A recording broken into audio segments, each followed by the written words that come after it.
Members of Congress, I have the high privilege and distinct honor of presenting to you the President of the United States.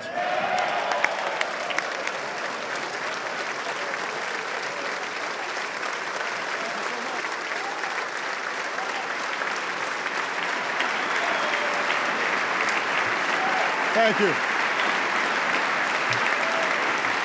Thank you so much. Please. Mr. Speaker, Mr. Vice President, members of Congress, my fellow Americans. We are 15 years into this new century.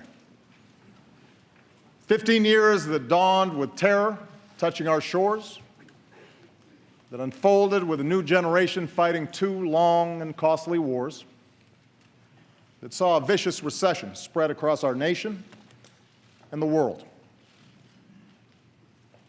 It has been and still is a hard time for many. But tonight, we turn the page. Tonight, after a breakthrough year for America, our economy is growing and creating jobs at the fastest pace since 1999.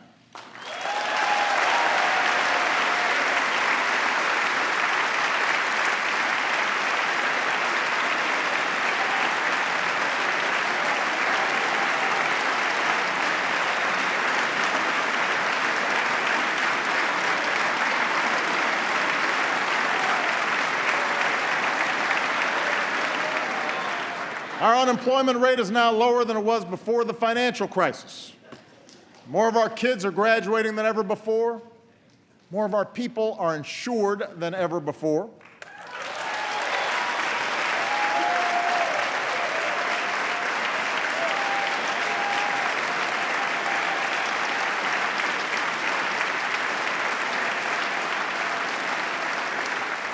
And we are as free from the grip of foreign oil as we've been in almost 30 years.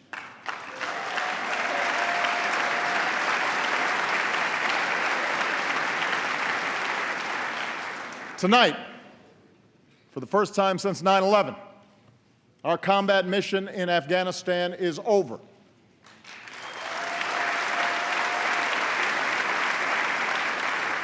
Six years ago, nearly 180,000 American troops served in Iraq and Afghanistan. Today, fewer than 15,000 remain. And we salute the courage and sacrifice of every man and woman in this 9/11 generation who has served to keep us safe. We are humbled and grateful for your service.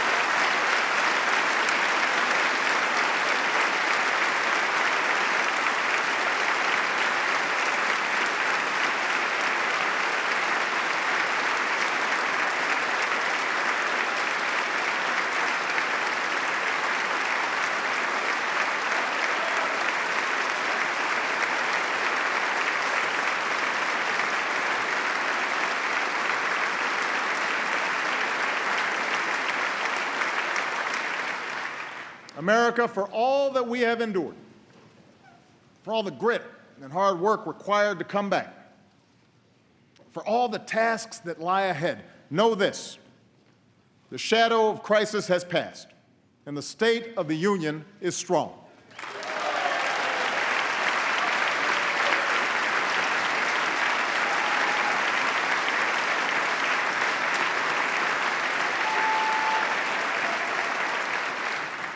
At this moment, with a growing economy, shrinking deficits, bustling industry, booming energy production, we have risen from recession freer to write our own future than any other nation on earth. It's now up to us to choose who we want to be over the next 15 years and for decades to come. Will we accept an economy where only a few of us do spectacularly well? Or will we commit ourselves to an economy that generates rising incomes and chances for everyone who makes the effort?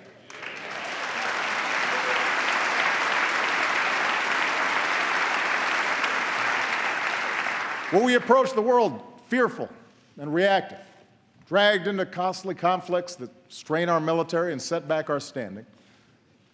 Or will we lead wisely, using all elements of our power to defeat new threats and protect our planet? Will we allow ourselves to be sorted into factions and turned against one another? Or will we recapture the sense of common purpose that has always propelled America forward? In 2 weeks, I will send this Congress a budget filled with ideas that are practical, not partisan. And in the months ahead, I'll crisscross the country making a case for those ideas. So tonight, I want to focus less on a checklist of proposals and focus more on the values at stake in the choices before us. It begins with our economy. 7 years ago, Rebecca and Ben Earler of Minneapolis were newlyweds.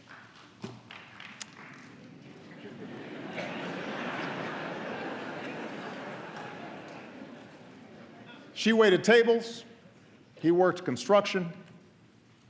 Their first child, Jack, was on the way. They were young and in love in America. And it doesn't get much better than that. If only we had known, Rebecca wrote to me last spring, what was about to happen to the housing and construction market. As the crisis worsened, Ben's business dried up.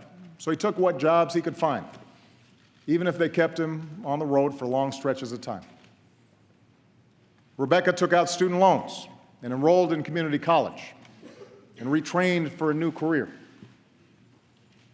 They sacrificed for each other. And slowly it paid off.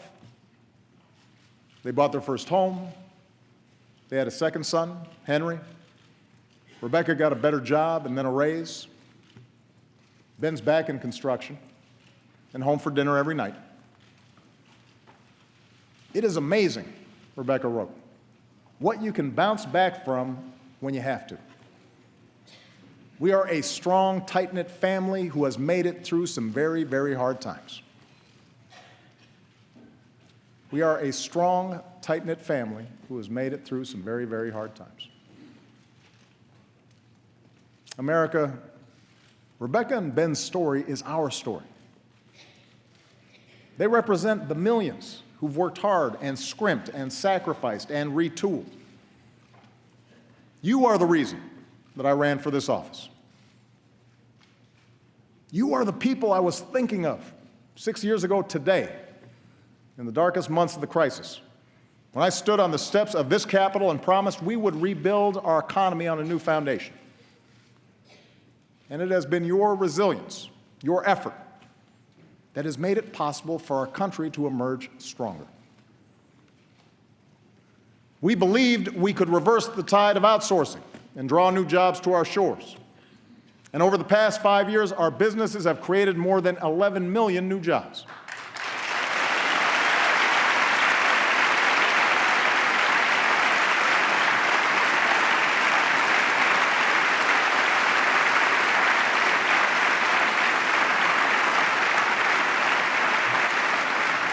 We believed we could reduce our dependence on foreign oil and protect our planet. And today, America is number one in oil and gas. America is number one in wind power. Every 3 weeks, we bring online as much solar power as we did in all of 2008. And thanks to lower gas prices and higher fuel standards, the typical family this year should save about $750 at the pump.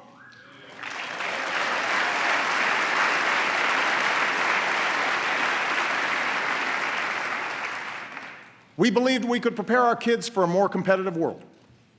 And today, our younger students have earned the highest math and reading scores on record. Our high school graduation rate has hit an all-time high. More Americans finish college than ever before.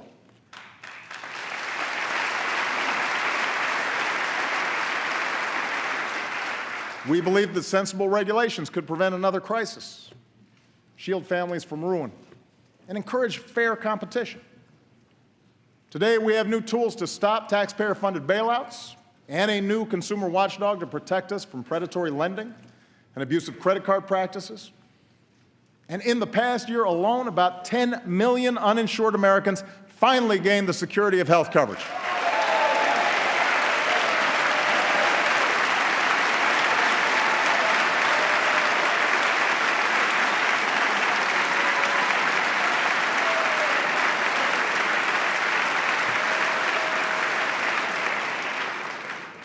At every step, we were told our goals were misguided or too ambitious, that we would crush jobs and explode deficits.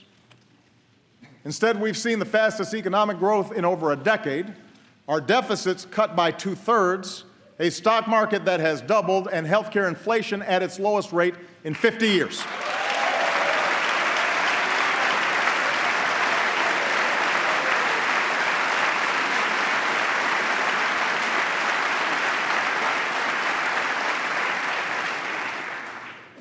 This is good news, people.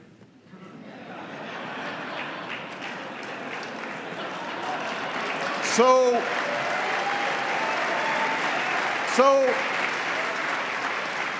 the verdict is clear. Middle-class economics works. Expanding opportunity works. And these policies will continue to work as long as politics don't get in the way. We can't slow down businesses or put our economy at risk with government shutdowns or fiscal showdowns. We can't put the security of families at risk by taking away their health insurance or unraveling the new rules on Wall Street or refighting past battles on immigration when we've got to fix a broken system. And if a bill comes to my desk that tries to do any of these things, I will veto it. It will have earned my veto.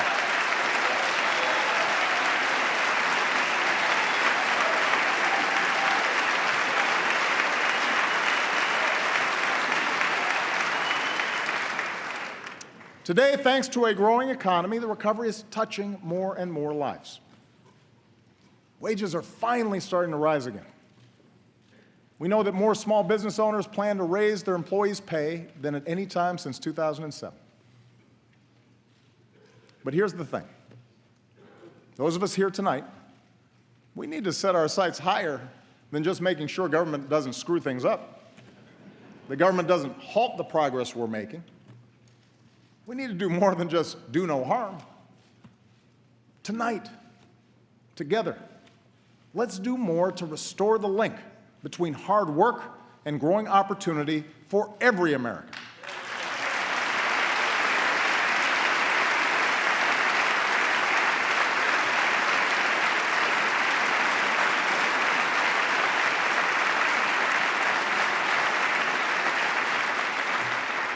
Because families like Rebecca's still need our help. She and Ben are working as hard as ever, but they've had to forego vacations and a new car so that they can pay off student loans and save for retirement. Friday night pizza, that's a big splurge. Basic child care for Jack and Henry costs more than their mortgage and almost as much as a year at the University of Minnesota. Like millions of hardworking Americans, Rebecca isn't asking for a handout, but she is asking that we look for more ways to help families get ahead. And in fact, at every moment of economic change throughout our history, this country has taken bold action to adapt to new circumstances and to make sure everyone gets a fair shot.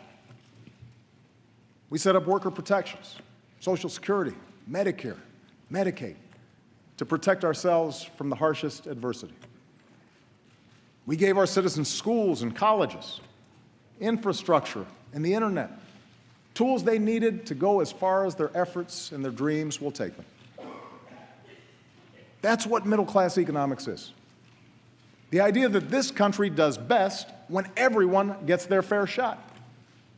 Everyone does their fair share. Everyone plays by the same set of rules.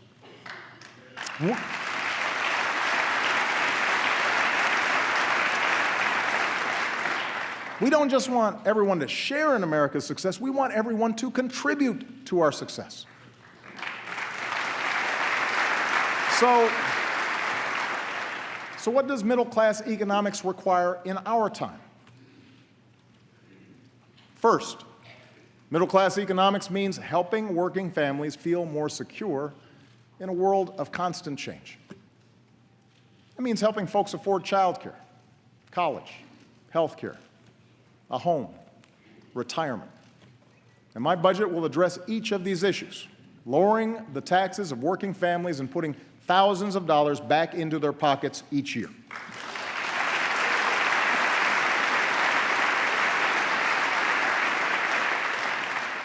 Here's one example. During World War II, when men like my grandfather went off to war, having women like my grandmother in the workforce was a national security priority. So this country provided universal child care. In today's economy, when having both parents in the workforce is an economic necessity for many families, we need affordable, high-quality child care more than ever.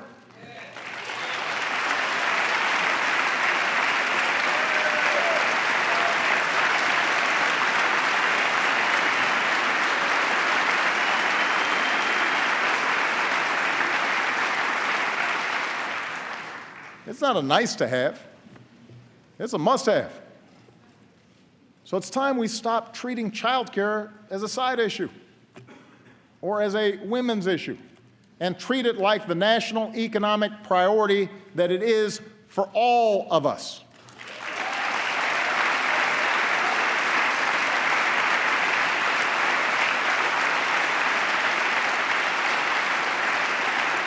And that's why my plan will make quality child care more available and more affordable for every middle-class and low-income family with young children in America, by creating more slots and a new tax cut of up to $3,000 per child per year.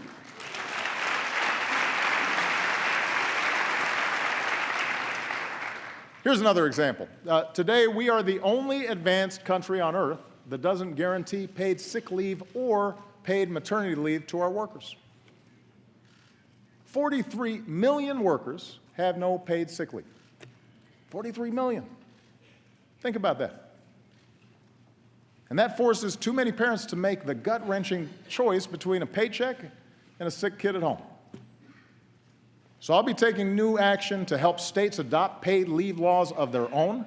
And since paid sick leave won where it was on the ballot last November, let's put it to a vote right here in Washington. Send me a bill that gives every worker in America the opportunity to earn 7 days of paid sick leave. It's the right thing to do. It's the right thing to do.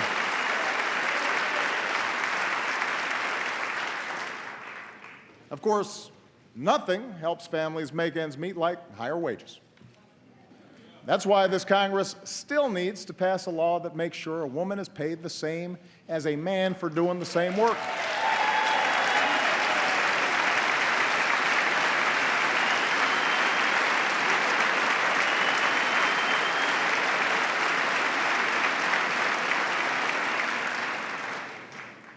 I mean, it's 2015. It's time. We still need to make sure employees get the overtime they've earned. And everyone in this Congress who still refuses to raise the minimum wage, I say this: if you truly believe you could work full-time and support a family on less than $15,000 a year, try it. If not, vote to give millions of the hardest working people in America a raise.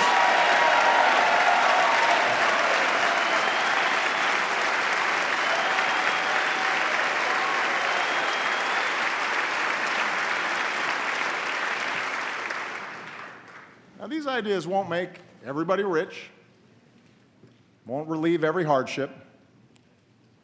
That's not the job of government. To give working families a fair shot, we still need more employers to see beyond next quarter's earnings and recognize that investing in their workforce is in their company's long-term interest.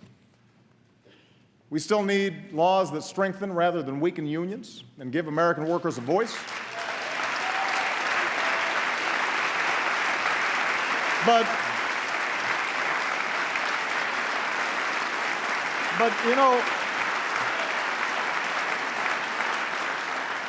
things like child care and sick leave and equal pay, things like lower mortgage premiums and a higher minimum wage, these ideas will make a meaningful difference in the lives of millions of families. That's a fact. And that's what all of us, Republicans and Democrats alike, were sent here to do. And second, to make sure folks keep earning higher wages down the road, we have to do more to help Americans upgrade their skills. You know, America thrived in the 20th century because we made high school free, sent a generation of GIs to college, trained the best workforce in the world. We were ahead of the curve. But other countries caught on. And in a 21st century economy that rewards knowledge like never before, we need to up our game. We need to do more. By the end of this decade, 2 in 3 job openings will require some higher education. 2 in 3. And yet we still live in a country where too many bright, striving Americans are priced out of the education they need. It's not fair to them, and it's sure not smart for our future. And that's why I'm sending this Congress a bold new plan to lower the cost of community college to zero.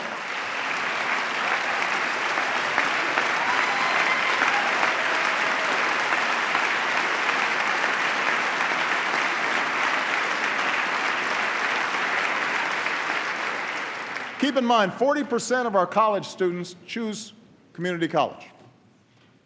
Some are young and starting out. Some are older and looking for a better job. Some are veterans and single parents trying to transition back into the job market. Whoever you are, this plan is your chance to graduate ready for the new economy without a load of debt. Understand, you've got to earn it. You've got to keep your grades up and graduate on time.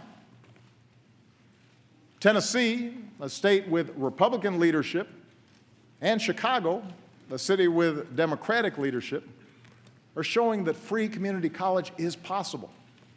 I want to spread that idea all across America so that 2 years of college becomes as free and universal in America as high school is today.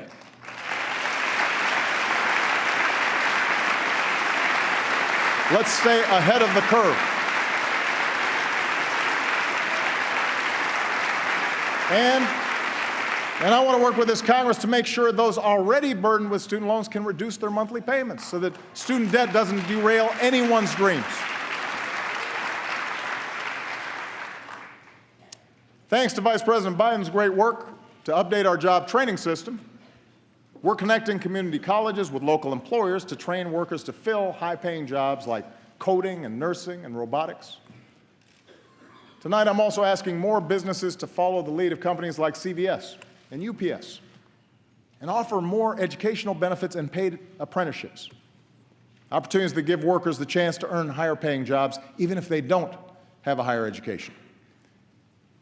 And as a new generation of veterans comes home, we owe them every opportunity to live the American dream they helped defend. Already, we've made strides towards ensuring that every veteran has access to the highest quality care. We're slashing the backlog that had too many veterans waiting years to get the benefits they need. And we're making it easier for vets to translate their training and experience into civilian jobs. And joining forces, the national campaign launched by Michelle and Jill Biden. Thank you, Michelle. Thank you, Jill. Has helped nearly 700,000 veterans and military spouses get a new job.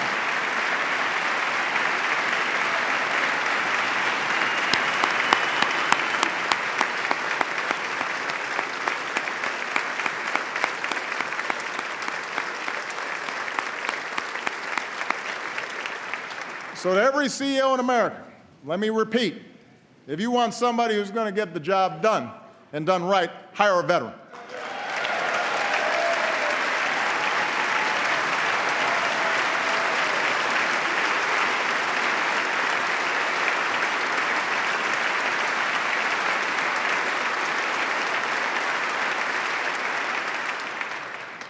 Finally, as we better train our workers, we need the new economy to keep churning out high-wage jobs for our workers to fill. Since 2010, America has put more people back to work than Europe, Japan, and all advanced economies combined.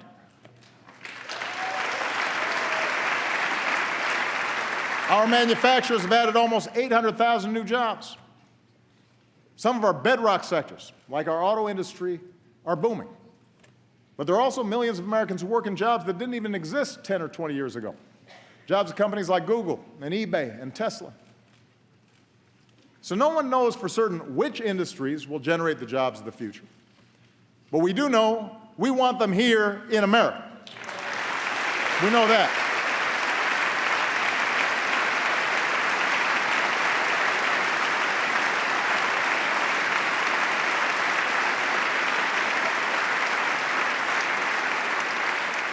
And that's why the third part of middle-class economics is all about building the most competitive economy anywhere, the place where businesses want to locate and hire.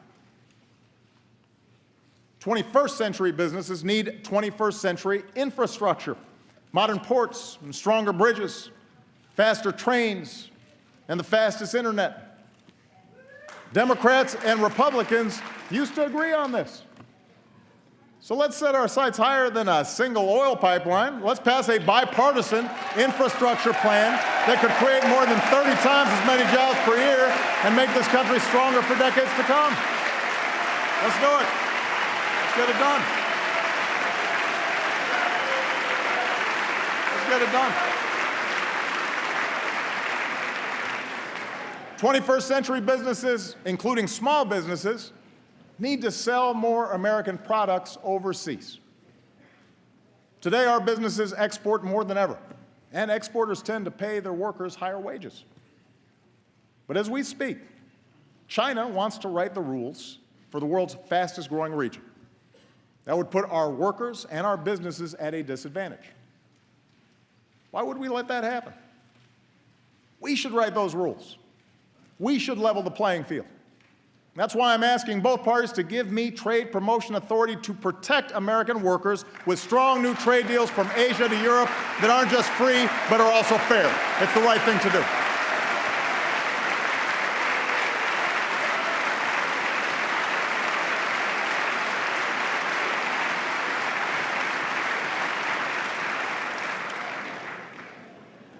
Look, I'm the first one to admit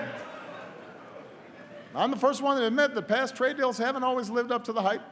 And that's why we've gone after countries that break the rules at our expense. But 95% of the world's customers live outside our borders. We can't close ourselves off from those opportunities. More than half of manufacturing executives have said they're actively looking to bring jobs back from China. So let's give them one more reason to get it done. 21st century businesses will rely on American science and technology, research and development. I want the country that eliminated polio and mapped the human genome to lead a new era of medicine, one that delivers the right treatment at the right time.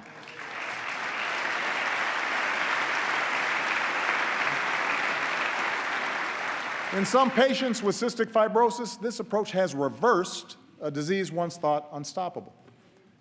So tonight I'm launching a new precision medicine initiative to bring us closer to curing diseases like cancer and diabetes, and to give all of us access to the personalized information we need to keep ourselves and our families healthier. We can do this.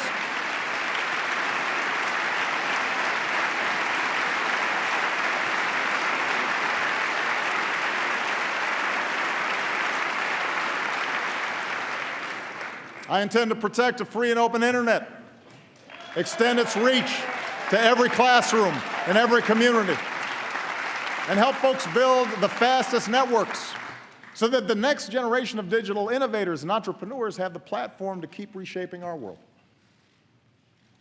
I want Americans to win the race for the kinds of discoveries that unleash new jobs, converting sunlight into liquid fuel, creating revolutionary prosthetics so that a veteran who gave his arms for his country can play catch with his kids again, pushing out into the solar system, not just to visit, but to stay. Now, last month, we launched a new spacecraft as part of a re-energized space program that will send American astronauts to Mars. And in 2 months, to prepare us for those missions, Scott Kelly will begin a year-long stay in space. So good luck, Captain. Make sure to Instagram it. We're proud of it.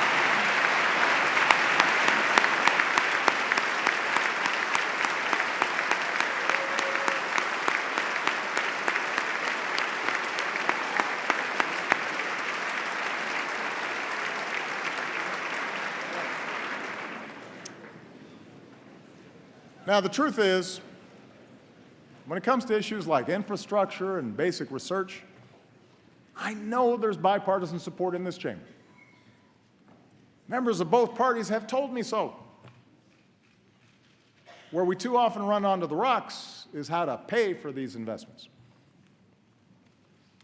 As Americans, we don't mind paying our fair share of taxes as long as everybody else does too. But for far too long, lobbyists have rigged the tax code with loopholes that let some corporations pay nothing while others pay full freight. They've riddled it with giveaways that the super rich don't need while denying a break to middle-class families who do.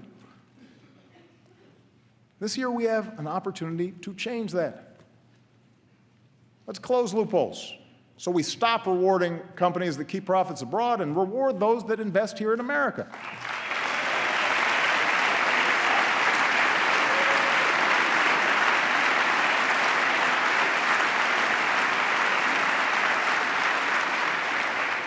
Let's use those savings to rebuild our infrastructure and to make it more attractive for companies to bring jobs home. Let's simplify the system and let a small business owner file based on her actual bank statement instead of the number of accountants she can afford.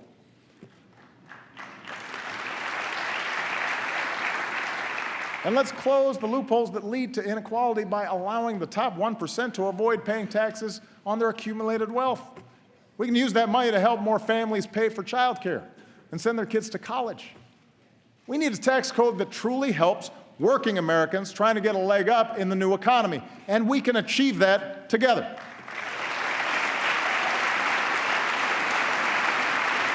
We can achieve it together.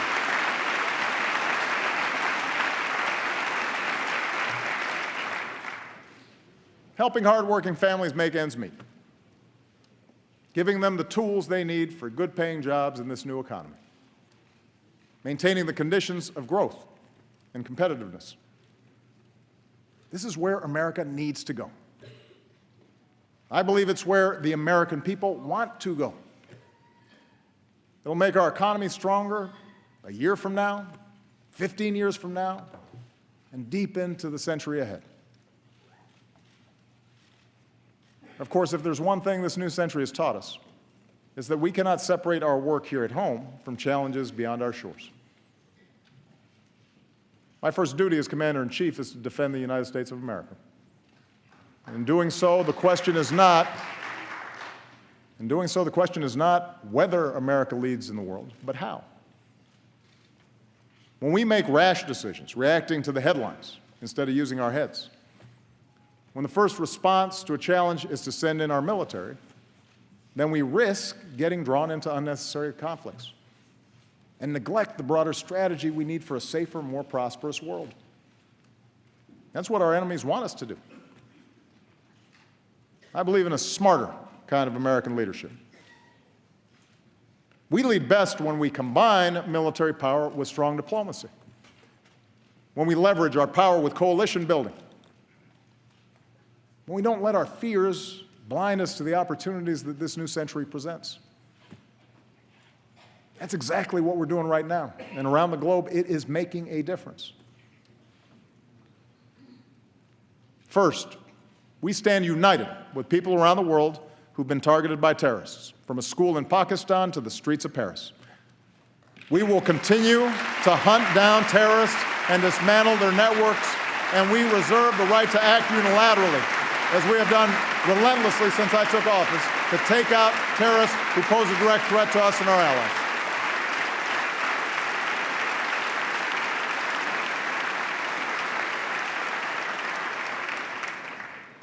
At the same time, we've learned some costly lessons over the last 13 years. Instead of Americans patrolling the valleys of Afghanistan, we've trained their security forces, who've now taken the lead.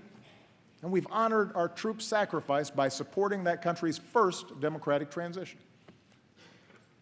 Instead of sending large ground forces overseas, we're partnering with nations from South Asia to North Africa to deny safe haven to terrorists who threaten America.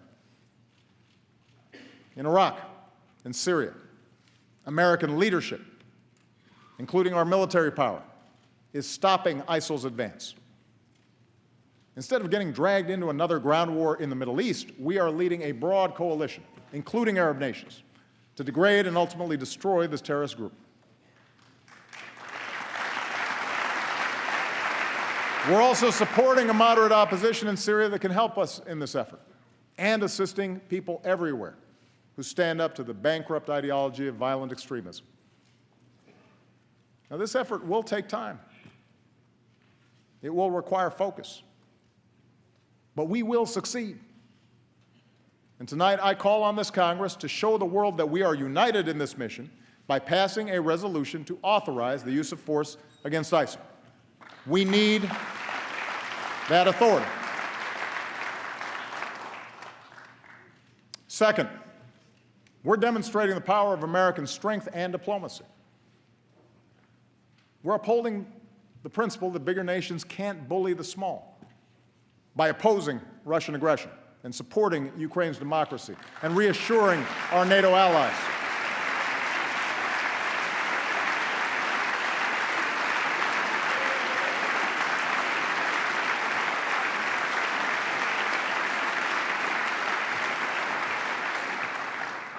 Last year, as we were doing the hard work of imposing sanctions, along with our allies, as we were reinforcing our presence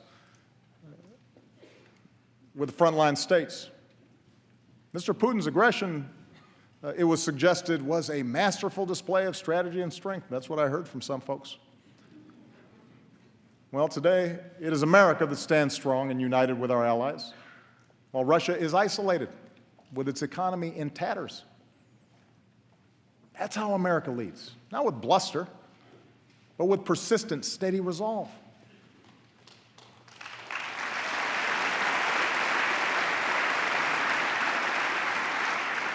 You know, in Cuba, we are ending a policy that was long past its expiration date.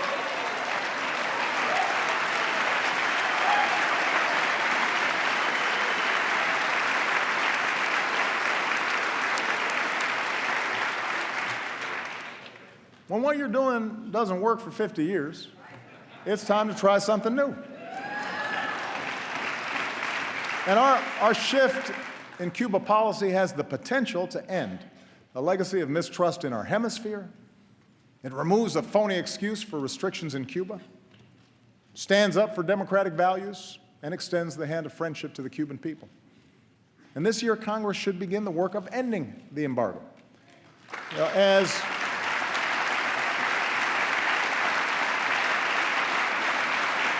His Holiness Pope Francis has said, diplomacy is the work of small steps. These small steps have added up to new hope for the future in Cuba. And after years in prison, we are overjoyed that Alan Gross is back where he belongs. Welcome home, Alan. We're glad you're here.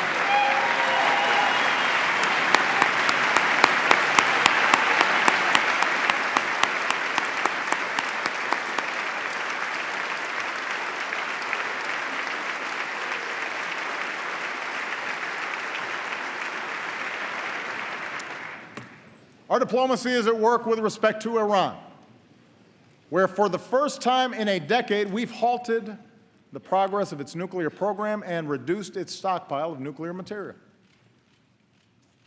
Between now and this spring, we have a chance to negotiate a comprehensive agreement that prevents a nuclear-armed Iran, secures America and our allies, including Israel, while avoiding yet another Middle East conflict. There are no guarantees that negotiations will succeed, and I keep all options on the table to prevent a nuclear Iran. But new sanctions passed by this Congress at this moment in time will all but guarantee that diplomacy fails, alienating America from its allies, making it harder to maintain sanctions, and ensuring that Iran starts up its nuclear program again. It doesn't make sense. And that's why I will veto any new sanctions bill that threatens to undo this progress.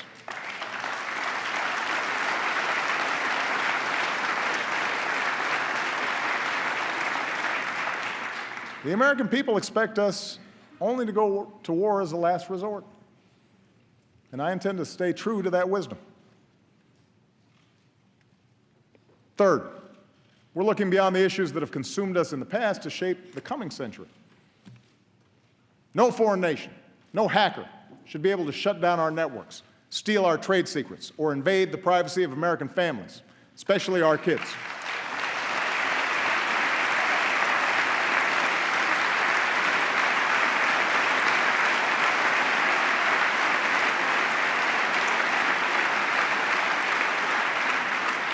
So we're making sure our government integrates intelligence to combat cyber threats, just as we have done to combat terrorism.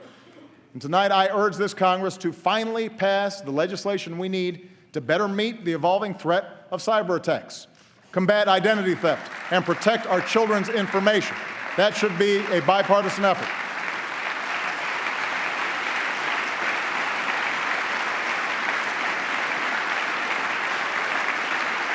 You know, if we don't act, we'll leave our nation and our economy vulnerable. If we do, we can continue to protect the technologies that have unleashed untold opportunities for people around the globe.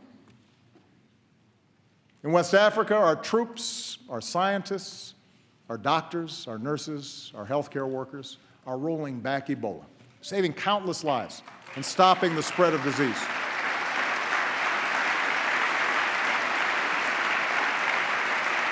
I could not be prouder of them. And I thank this Congress for your bipartisan support of their efforts. But the job is not yet done, and the world needs to use this lesson to build a more effective global effort to prevent the spread of future pandemics, invest in smart development, and eradicate extreme poverty. In the Asia-Pacific, we are modernizing alliances while making sure that other nations play by the rules in how they trade, how they resolve maritime disputes, how they participate in meeting common international challenges like nonproliferation and disaster relief. And no challenge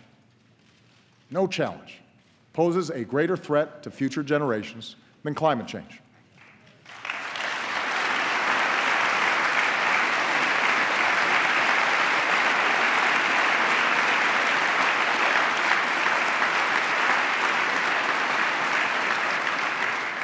2014 was the planet's warmest year on record.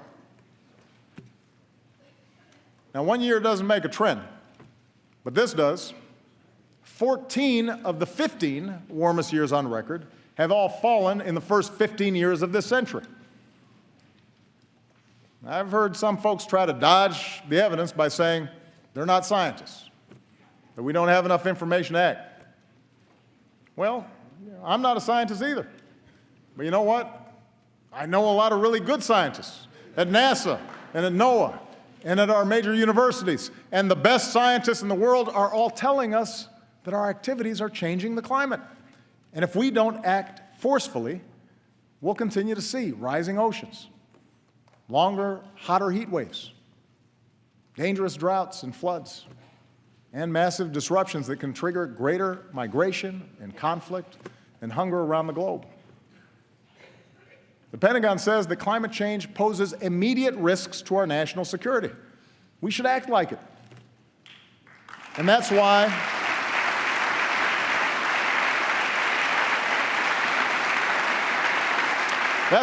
over the past 6 years, we've done more than ever to combat climate change, from the way we produce energy to the way we use it. That's why we've set aside more public lands and waters than any administration in history. And that's why I will not let this Congress endanger the health of our children by turning back the clock on our efforts. I am determined to make sure that American leadership drives international action.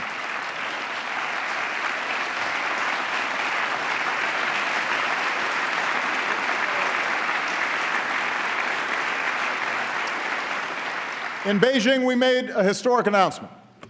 The United States will double the pace at which we cut carbon pollution, and China committed for the first time to limiting their emissions.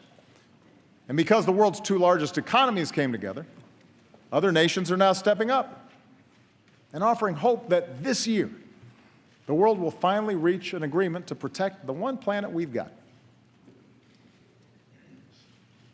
And there's one last pillar of our leadership, and that's the example of our values.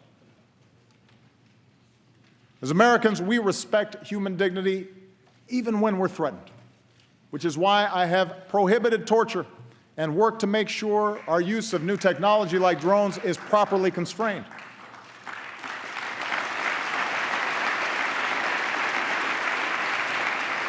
It's why we speak out against the deplorable anti-Semitism that has resurfaced in certain parts of the world. It's why we continue to reject offensive stereotypes of Muslims, the vast majority of whom share our commitment to peace. That's why we defend free speech and advocate for political prisoners and condemn the persecution of women or religious minorities or people who are lesbian, gay, bisexual, or transgender. We do these things not only because they are the right thing to do, but because ultimately they will make us safer.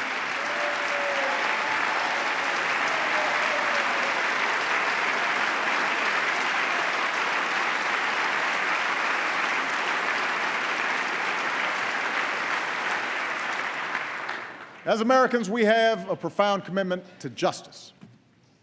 So it makes no sense to spend $3 million per prisoner to keep open a prison that the world condemns and terrorists use to recruit. Since I've been president, we've worked responsibly to cut the population of Gitmo in half. Now it is time to finish the job, and I will not relent in my determination to shut it down. It is not who we are. It's time to close Gitmo.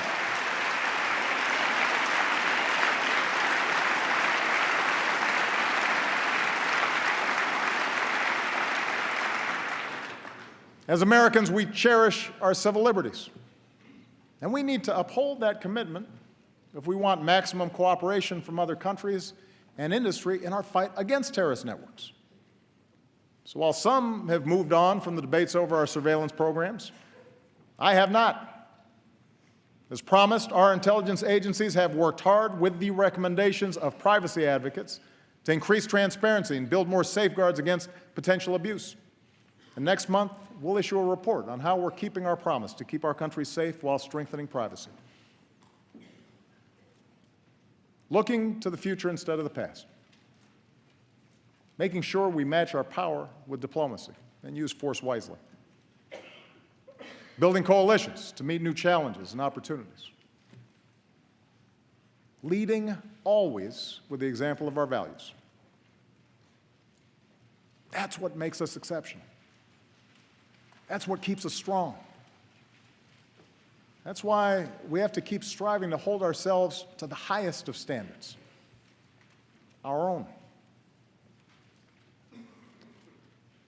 You know, just over a decade ago, I gave a speech in Boston where I said there wasn't a liberal America or a conservative America, a black America or a white America, but a United States of America.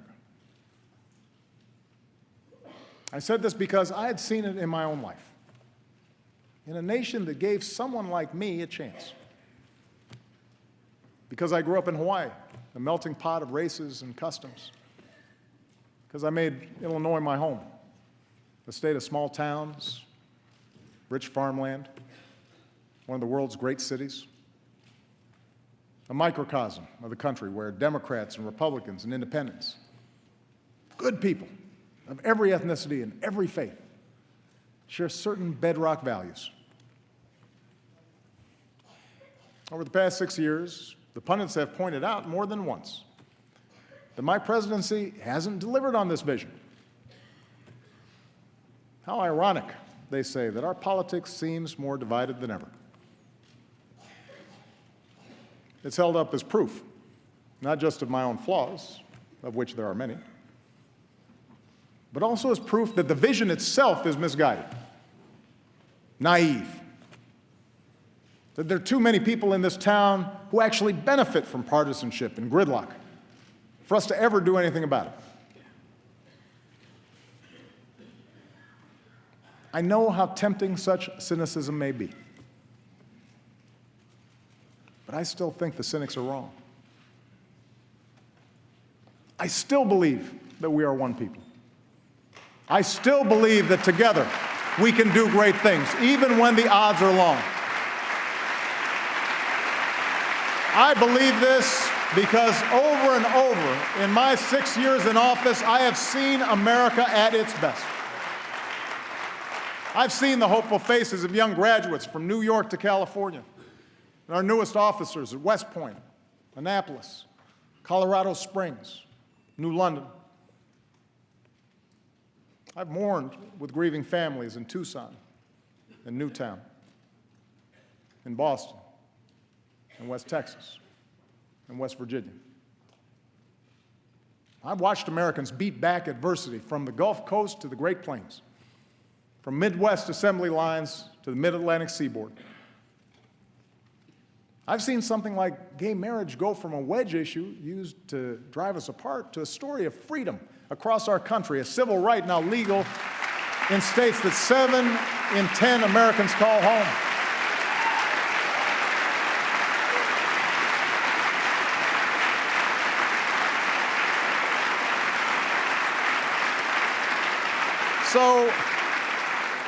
So I know the good and optimistic and big-hearted generosity of the American people, who every day live the idea that we are our brother's keeper and our sister's keeper.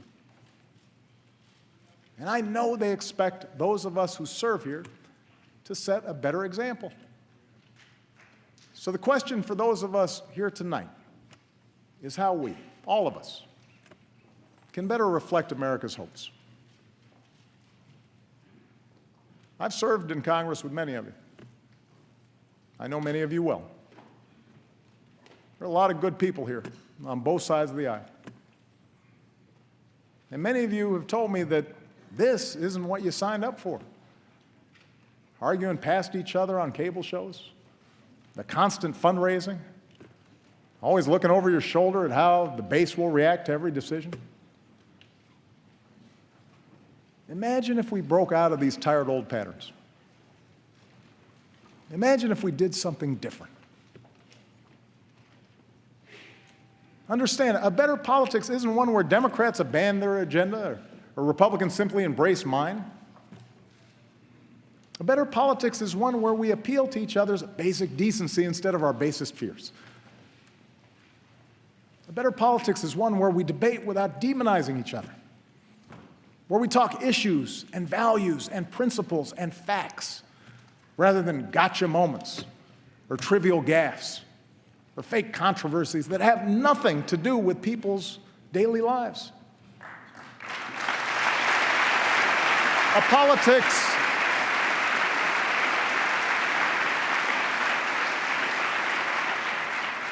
better politics is one where we spend less time drowning in dark money for ads that pull us into the gutter and spend more time lifting young people up with a sense of purpose and possibility, asking them to join in the great mission of building America. If we're going to have arguments, let's have arguments, but let's make them debates worthy of this body and worthy of this country. We still may not agree on a woman's right to choose, but surely we can agree it's a good thing that teen pregnancies and abortions are nearing all-time lows and that every woman should have access to the health care that she needs.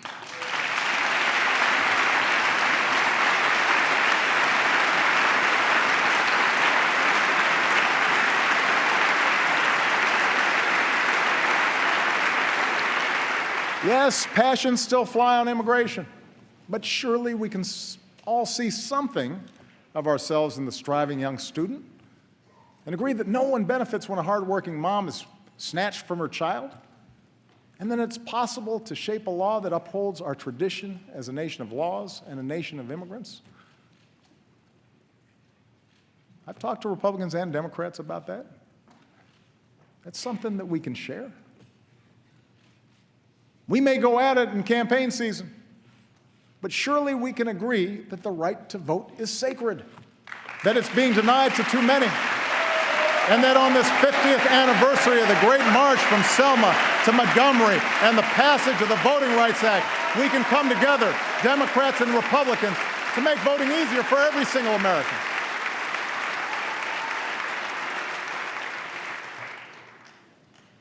We may have different takes on the events of Ferguson and New York, but surely we can understand a father who fears his son can't walk home without being harassed. And surely we can understand the wife who won't rest until the police officer she married walks through the front door at the end of his shift.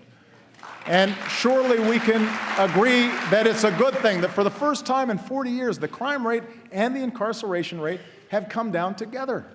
And use that as a starting point for Democrats and Republicans, community leaders and law enforcement to reform America's criminal justice system so that it protects and serves all of us.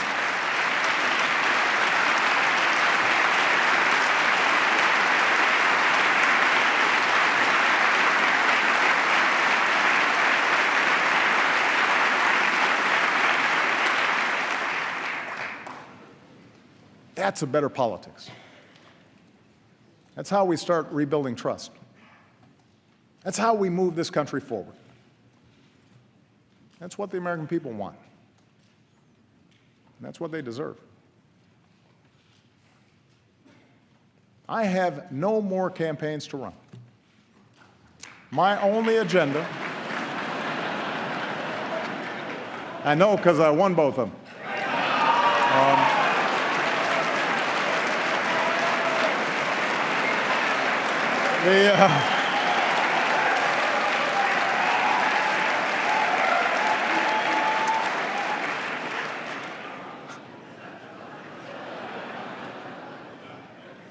My only agenda for the next 2 years is the same as the one I've had since the day I swore an oath on the steps of this Capitol: to do what I believe is best for America. If you share the broad vision I outlined tonight, I ask you to join me in the work at hand. If you disagree with parts of it, I hope you'll at least work with me where you do agree. And I commit to every Republican here tonight that I will not only seek out your ideas, I will seek to work with you to make this country stronger.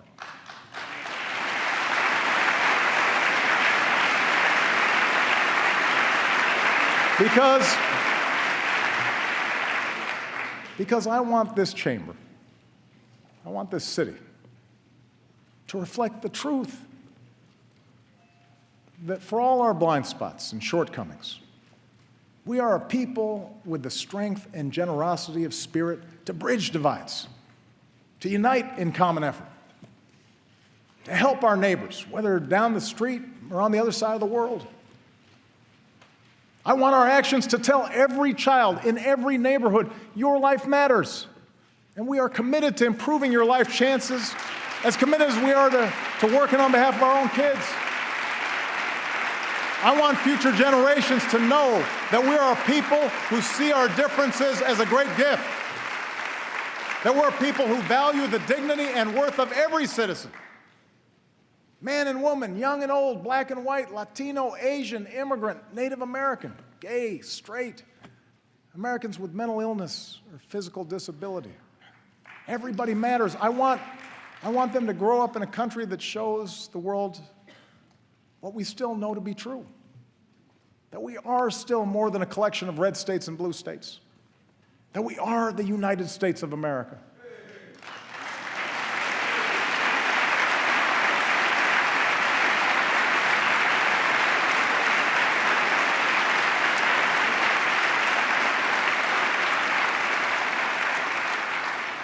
I want them to grow up in a country where a young mom can sit down and write a letter to her president with a story that sums up these past 6 years.